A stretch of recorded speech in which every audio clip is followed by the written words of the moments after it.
Dr. Miguna, thanks for staying with us. This is from a tweet you made on X on the 9th of July, and it's part of the series that you have tweeted. You said, freedom fighters, let's trend the term #halfterm. Make tyrant William Ruto understand that Kenya belongs to us, not him and his bloodthirsty lunatics, and that we have resolved that he is going before 2027. You are a constitutional lawyer, Dr. Miguna. Tell us the constitutional anchoring of that tweet. That's a very good question, Abdikadir. So I will explain. I really welcome that opportunity. So Article 1 of the Constitution says this, and I will read. All sovereign power belongs to the people of Kenya and shall be exercised only in accordance with this Constitution. That's 1.1. 1.2 says the people may exercise their sovereign power either directly or through their democratically elected representatives. That tweet is anchored strictly on that article. Essentially what it does is that the Kenyan people, when they enacted this constitution, gave themselves the sovereign power to either exercise those powers directly or to do so through their democratically elected representatives.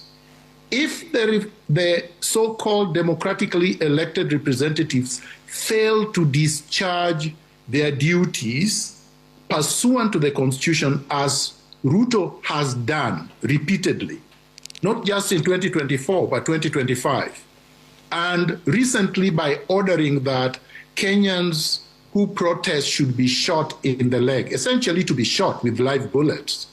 The people have a right to recall in whatever way they deem necessary William Samoei Ruto from the position they placed him in 2022.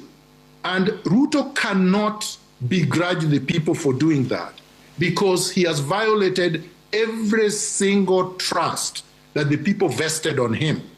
And that's a right the people have.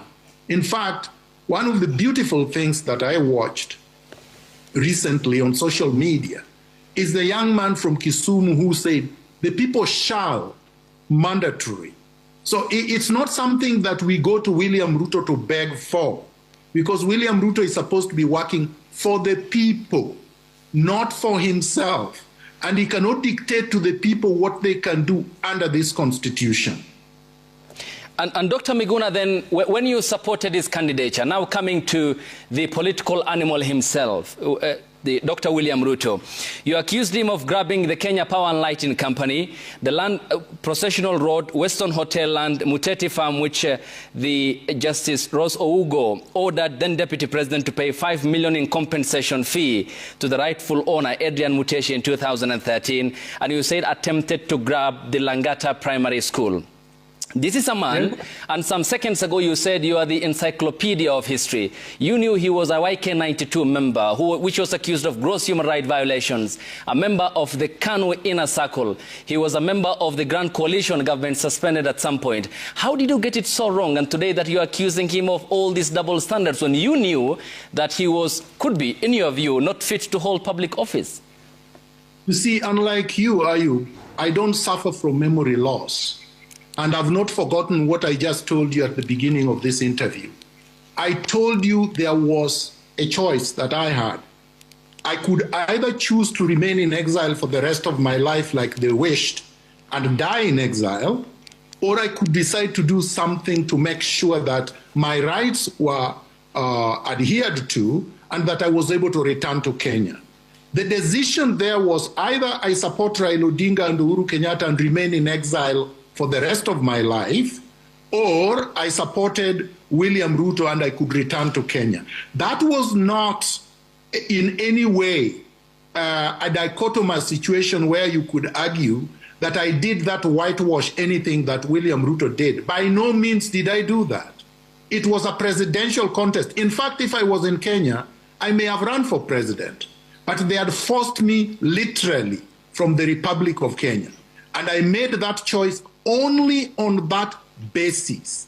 Now, of course, I knew what William Ruto did. I've written books about it. I have stated this repeated times in the media. I am not in the business of whitewashing any crime that anybody has committed. And if somebody, for example, tomorrow, Abdikadir, you run for office and they voted for you, does that mean that every crime you have committed, they have now forgiven and they have washed you from those crimes? Does that mean that any crime you're likely to commit in the future, they would now be bound not to tell you that you are committing a crime? By no means, no. So you are absolutely wrong. A support that any citizen gives to a politician does not waive in any way, and does not waive in any way the obligation and duty to speak truth to power, to oppose that individual when they commit atrocities, nor does it in any way forgive them for crimes they have committed in the past. I'm not the deputy or the director of public prosecutions. I'm not the head of the police. I'm not the head of the DCI. I'm not the head of NIS, and I've never been. I have absolutely no responsibility to take William Ruto to committee. I would have if I had the powers and responsibilities to do that, but I didn't have. So I don't understand your question, because you are implying that by voting, I somehow, in some contortion, forgave William Ruto for everything that he has done. How come you have never asked that question to, let's say, Rigathi Gachagua? He was with William Ruto. Nobody has asked him that question. How come you've never asked this question of all the people? Say, for example, Githongo. He supported Raila Odinga. Even Raila Odinga has done so many other things. That question, this question is only placed on Miguna's feet. You know why? Because the media somehow is more scared of Miguna than they are scared of Ruto, who is violating the media's rights. But I'll deal with it, and I'm dealing with it. Yeah, so Dr. Miguna, it's good. Then we are sticking to the issues. So let's deal with the issues, because your argument is then that the violations of your rights and what was committed then, knowing the history of the man you supported, had clearly outweighed the general public good of what he was accused of, including his public record. To this question, to this question, allow me to proceed, Dr. Miguna. And then you hailed his speech, which he delivered on the 30th of June 2022, and you said it went far beyond one of the best and laid down his manifesto. He talked about, you say, he, William Ruto, about everything that I, Miguna, have been saying since 1987. And that is why I hail his speech. You meant his manifesto. Only 14 of the 281 pledges made in that document has been implemented. I mean, it seems then, even if you knew him, you just got it so wrong, Dr. Miguna. No, Ayub, you are wrong. And in fact, I would have appreciated if you actually showed my the tweet that you are reading from. Because number one, you are reading a tweet in June 2022. William Ruto had not become president. No, he launched his manifesto. The point I'm making, Dr. Miguna, is to be clear. When he mentioned... Can I answer the question? And allow me to be clear, Dr. Miguna. Allow me to be clear so that you get the question right and you don't... I got your question. Yeah, you don't, I got your question. Allow me to point out this. When he launched his manifesto is when you hailed this and you said he talked about everything that I've stood for since 1987. In that document called the plan, only 14 of the 281 pledges have been met, which is more than 90% haven't been. So, Daktari, how did you get it so wrong despite knowing the man William Ruto? Abdikadir, you are the character that Voltaire was talking about with respect to distortions. As I was saying before you rudely interrupted me, you are reading from something you have refused to display for the public. You know why you are hiding it? Because you know you are wrong. You are referring to something that was tweeted in June 2022, before the elections. So when William Ruto launched his campaign and his manifesto, the manifesto was good. Nobody can say the manifesto was bad. And so if I praise a manifesto that is published and which is actually positive, I am being correct. Show me any part of that manifesto that I said was good that was not good. Now, when you move now 3 years later, which is where you are doing your contortions, when now you come to 2025, 3 years and a half later, and William Ruto has not has not actually satisfied or honored his manifesto, which I talked about in June 2022. Now you want to blame me in 2025 when I'm actually telling William Ruto exactly what you're saying. I'm saying, William Ruto, you have betrayed the people. You have not honored your manifesto. You're abusing the people. I, as Miguna, a citizen of the Republic of Kenya, with sovereign right, want you to get out of the way, get out of power, because you have betrayed the people. I'm saying that in 2025. I said that in 2023. I said that in 2024. You, Ayub Abdikadir, have never said that. You did. You've never said. You have never ever said that. You did, Dr. Ari. It's verbatim, word-for-word transcription I'm reading to you, which was reported by Citizen Digital a day after you posted the tweets. I want you to show the tweet that it was in 2025, that it was in 2024, that it was in 2023. It was not in any of these times. You are talking before the election, and that's why I called you a contortionist.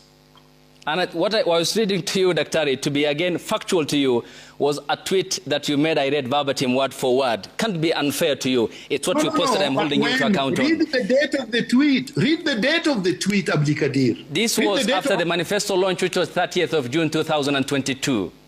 2022, before the election, and that's exactly what I'm saying. And essentially, no, Abdikadir. So somebody launches a manifesto today. The manifesto is very nicely written. The manifesto addresses issues that I support. I should not say that the manifesto is positive when it is. And then now you are asking, after the man has betrayed his manifesto 3.5 years later, and you are trying to conflate the issues. You can't get that through me. That is a contortion. Not, sir, Dr. Miguna. The point is then how you failed to read through what was launched then and scan it. I mean, you will have done an audit of it. Are you God? Could you have foretold that William Ruto was going to kill people in 2025 or 2024? Like, you have to be completely ridiculous to have said that if you read the manifesto in June 2022, you would have read through the manifesto that Ruto was not going to implement even 15%. Like, that's the most ridiculous statement that anybody has ever made to me from the media in my lifetime. Certainly, Dr. Miguna, no one is God, and no one neither between me and you has the prophetic skill to tell what will happen next. On to the next question. So what's the alternative? What's your view of the opposition? And Rigathi Gachagua and Martha Karua are in the United States of America. And how is this going to impact local politics here? You see, I have been very consistent, Ayub, and I was consistent before. I think you are much younger than me, so you would not have been around. In 1987, when I became politically active, I always believed that Kenya is a defective state, structurally defective, institutionally defective, culturally defective. That the neocolonial state needs to be restructured by first being overhauled, then being transformed. And when you do that, you would get rid of all the legacies, the colonial legacies on which this faulty foundation was built. So when you see the police abusing citizens, that's exactly what they were supposed to do when this colonial experiment was established. They were not. The state was not created, the Kenyan state was not created to respect and treat Kenyans with dignity. It was created to extract raw resources from Kenya, to be able to exploit the labor, and to be able to treat Kenyans as slaves. That's why the state was created. And we've never been able to transform that state. My idea is that we need to do that. We need to overhaul the existing rotten structure before we can transform it. And William Ruto cannot do that. And any of these characters you are mentioning cannot do that. I was at the university with Rigathi Gachagua in 1987, even though he was ahead of me. I believe he was ahead of me 2 years. Rigathi Gachagua does not represent transformation, can never transform anything. Rigathi Gachagua is William Ruto, basically, because he supported Daniel Arap Moi's one-party state. Okay? He supported it in 1987 when many of us were campaigning against it. He supported that throughout his life, and he's still supporting that. That's why he's with Matiang'i. Anybody who is working with Matiang'i in one group, there is absolutely nothing that they can do to change the political structural environment that I'm talking about. So his only grievance is that William Ruto kicked him out of government, not because the system is bad. Many of these people do not want to adhere and implement the Bill of Rights, adhere to the Bill of Rights and implement the Bill of Rights. Many of these people do not care about defying court orders.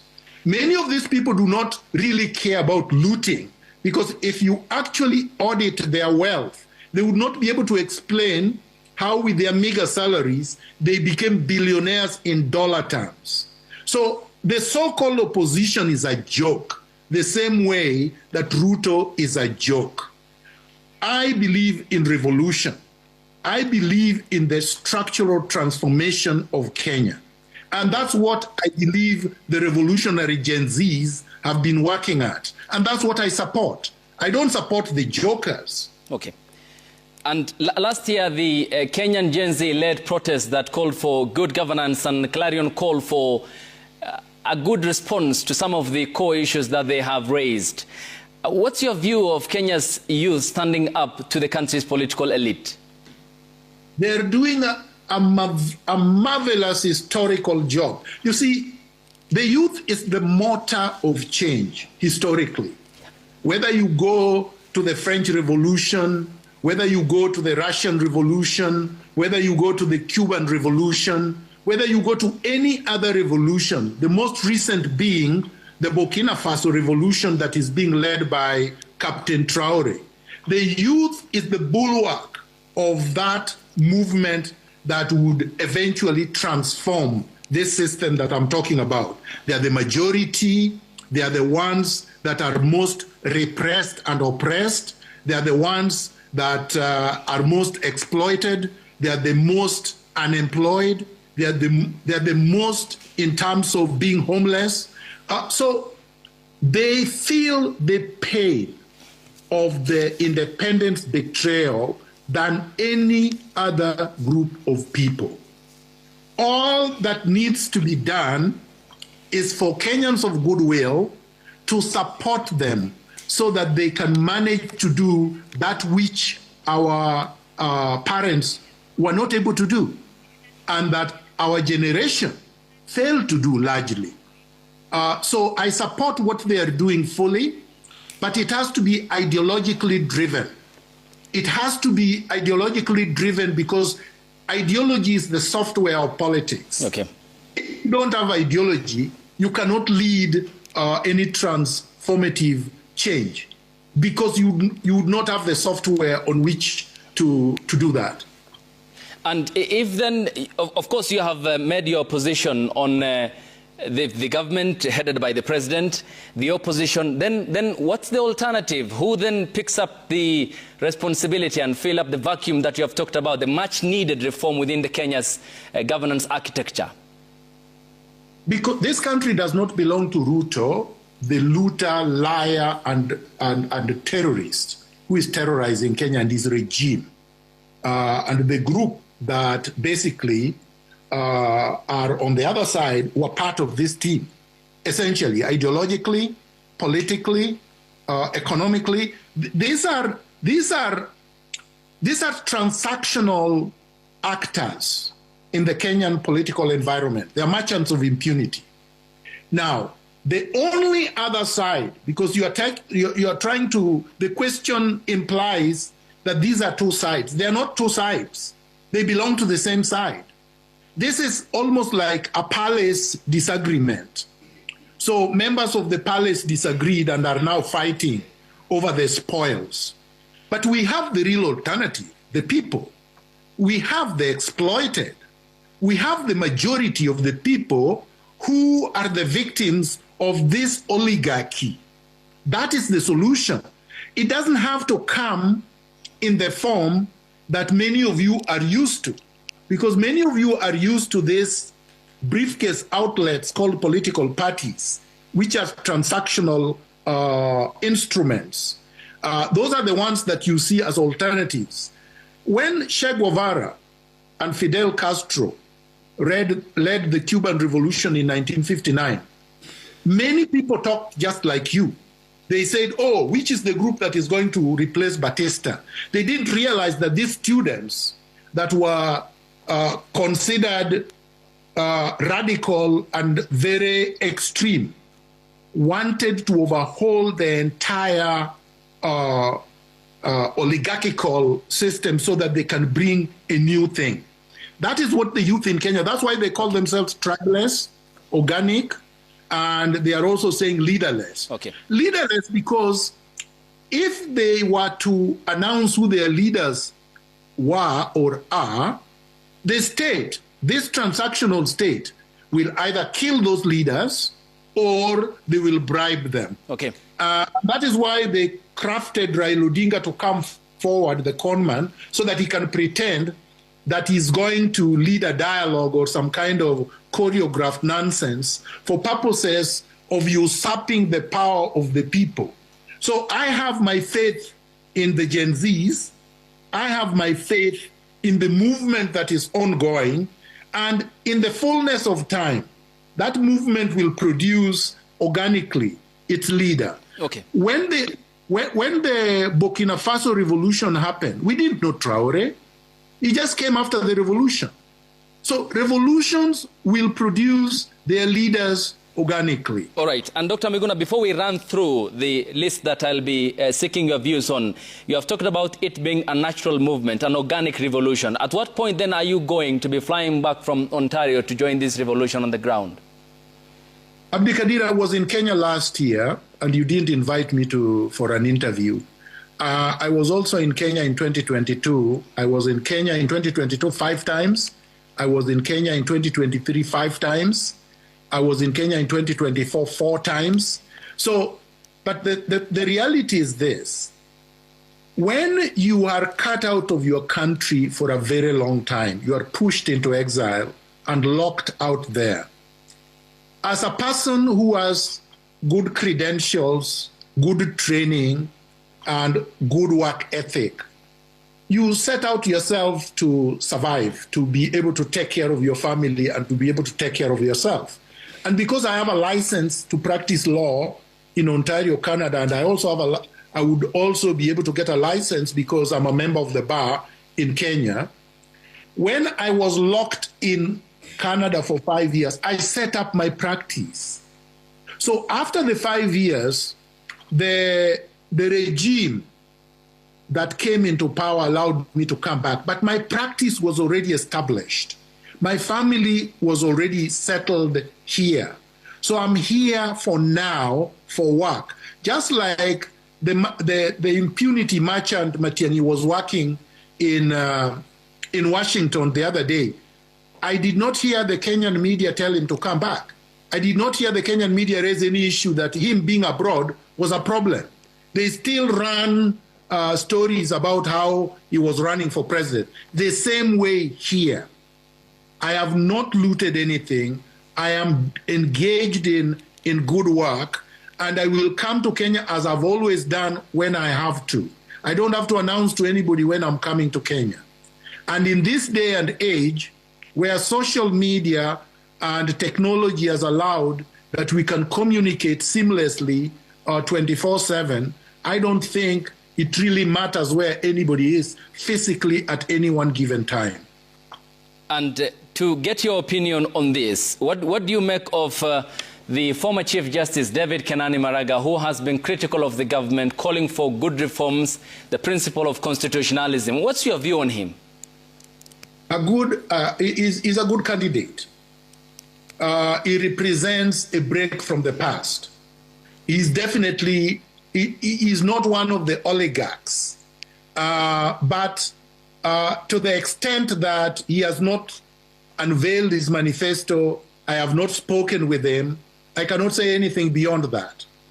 But I have to say, he definitely opposed the violations of human rights that occurred in 2018 and 2022, including the ones that occurred against me. He opposed the culture of impunity that was becoming and became systemic, institutionalized, and weaponized by Uhuru Kenyatta and now William Ruto. So that's a positive candidate. That's not a candidate I will be able to say does not represent something positive. Martha Karua? Cannot be a choice. I told you that Martha Karua was involved in the atrocities of 2018, 2007, 2009, and really does not represent anything. Right now, Martha Karua is working with Matiang'i. So how can she be? How can she represent anything? And in fact, Martha Karua abused power when she was Minister of Justice. Martha Karua abused power even in her personal relationship with GBM Kariuki, who was the former judge. I don't think Martha Karua represents anything better than Matiang'i or William Ruto, as far as I'm concerned.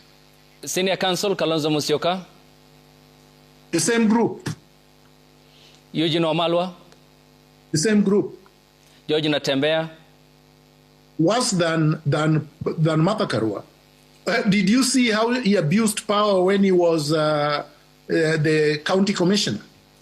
I mean, this is rogue. This is as rogue as Murkomen. This is as rogue as Farouk Kibet. And Miguna? Miguna is speaking with you, and the Kenyans will judge. I may actually throw my hat in the ring. All right. And Dr. Miguna, let's finalize with the following. And this is a post that you made on your Twitter. This was on the 9th of July, about some few days ago. Just trying to pull it out. You talked about the IEBC, and you posted a poster with the photo of the new IEBC chair, and you said, I warned all of you about the colonized, tethered, and tyrant William Ruto, cloned IEBC. You can now see its priorities to disenfranchise Kenyans living in counties Ruto perceived as hostile territory. But we can stop this tragedy, yes, on Sabasaba Revolution Day. Dr. Miguna, given the respect that you command, and given that you are also a constitutional lawyer, why did you post a message that was misleading when the IEBC never had a chairperson and said that poster was fake? Well, first of all, have you read my post? Yes, I did. I just read it to you, Dr. Miguna. My post has nothing to do with the chair being a chair or not a chair, and he happens to be the chair. He's tethered. This man is not independent. This man worked for Nanok in Turkana. And this man was basically headhunted by William Ruto, like he does to all so-called independent constitutional bodies, to come and chair the IEBC. This IEBC is made in the image of William Ruto. And anybody who expects this cloned IEBC to preside over credible and fair, credible, and transparent elections is in some dreamland. I want people to come to reality. I warned the country against Kivuitu, and it came to pass. I warned the country against Isaac Hassan, and it came to pass. I warned the country against Chebukati at the very beginning, and it came to pass. And I am now warning Kenyans against this clone from Turkana and his group of Ruto-tethered commissioners, that these are not independent commissioners. These are dependent commissioners. These people do not come in to preside over a credible elections. They are coming in as coronation choir for William Ruto. I am saying that on the 13th of July, 2025. You will call me back and you will say and Kenyans will trend, Miguna, we did not know your game. We apologize to you, Miguna. Yeah. Because this is what I told them. I told them this about Raila Odinga, and they ignored me. I told them about many people, and they ignored me until it was too late. And now I am saying it about these clones. And Dr. Miguna, the point is you have explained your tweet. So let me ask you about the poster, because you posted a poster that had said the following, which quoted Erastus Edung Ethekon, who apparently in that poster said, "We will remove over 2 million ghost voters from the register before the elections in 2027. Kiambu County has the largest concentration of ghost voters, followed by Meru, Nairobi, and Nyeri." You, without scrutiny and clarification, sought to tweet that poster, and it turned out to have been fake that you post. Well, first of all, Abdul Kadir, I don't know about fakeness. I don't think you are a forensic examiner and you have actually produced any evidence that that post was fake. Number two, I am not myself a forensic examiner and did not say anything about the poster and have not said whether it was fake or not. I found it in the social media. I thought and believed that it was genuine, and I have not seen any evidence that it isn't. Just because somebody renounces something does not mean, especially these people who are brought in by William Ruto, I will not put anything past them. They just killed Albert Ojwang and lied and lied and lied about how other inmates killed Albert Ojwang, how he committed suicide.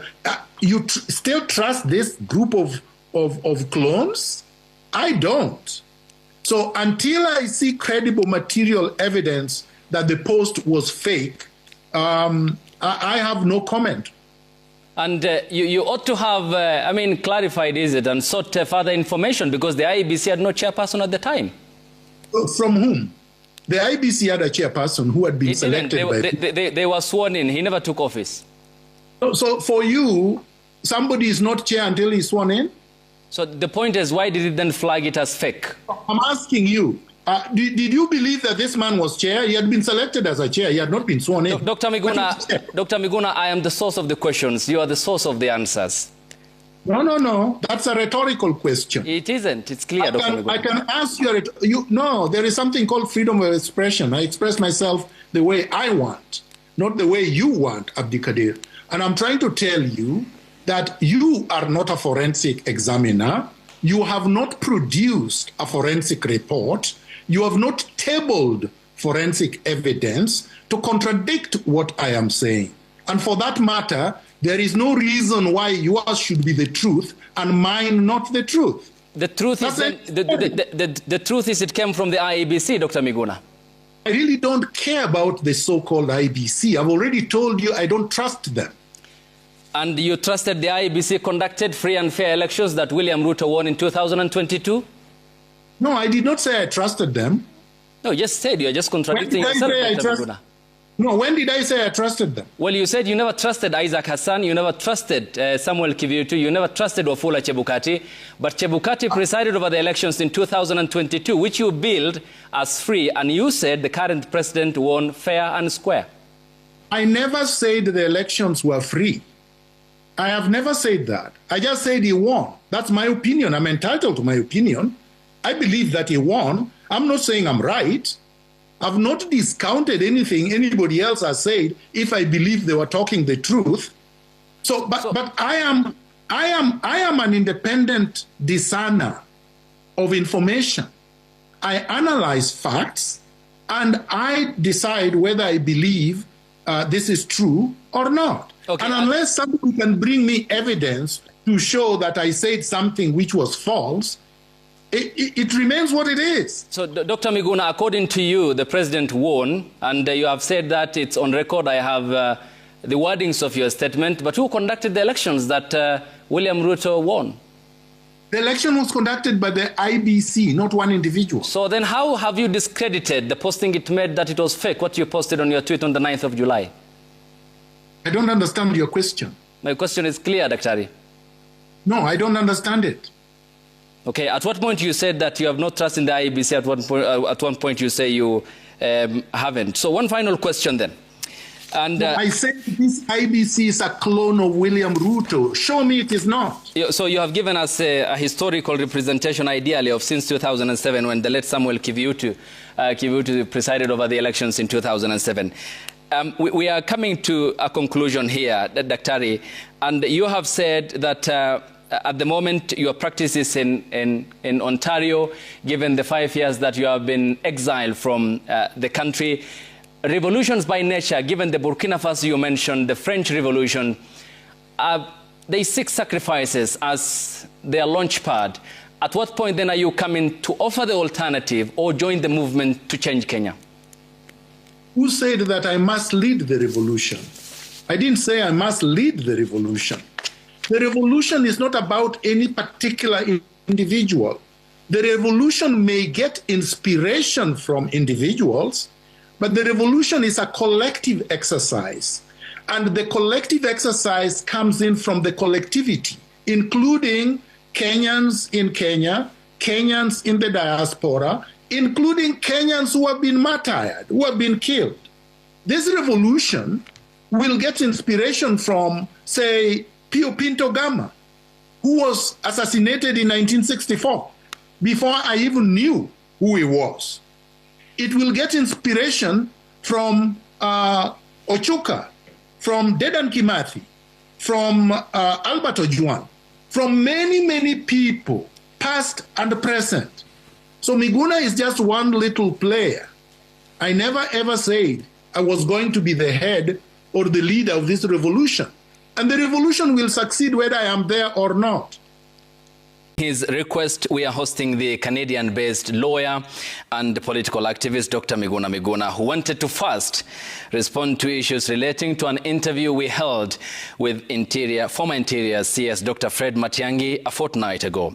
We'll also be engaging Dr. Miguna on pertinent contemporary political issues and the discourse that is dominating the Kenyan political arena. Over to Ontario now, and we are joined by Dr. Miguna. Good afternoon to you, Dr. Good afternoon, Kadir. What exactly did you want to respond to with regards to the interview we recently had with the former Interior CS, Dr. Fred Matiang'i? Well, there are legacy of issues, chief of which is the culture of impunity, which Dr.